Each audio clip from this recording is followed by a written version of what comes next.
আদাব। আদাব। হ্যাঁ, আপনি আলোয়াখোয়া কয় নম্বর ওয়ার্ডের ইউপি সদস্য? 4 নং ওয়ার্ডের ইউপি সদস্য।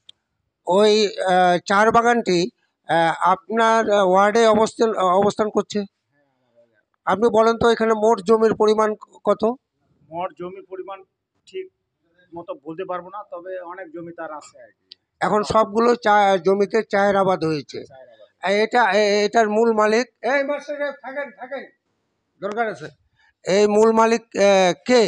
এটার তো আগে মূল মালিক ছিল যে শ্যামাপ্রসাদ রায় জমিদার। উনার পরে এখন মনে করেন যে ওই যে মেজর রানা, উনি চা বাগান করেছেন, উনার দখলেই এখন আছে।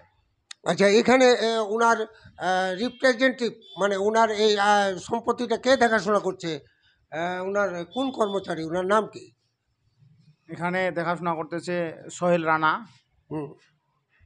আর এদিকে আছে আমাদের আতিয়ার হোসেন এবং স্থানীয় কিছু লোকজন।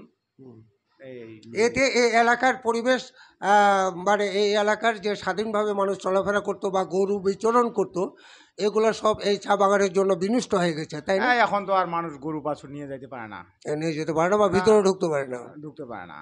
তারা চা বাগান করে ফেলছে।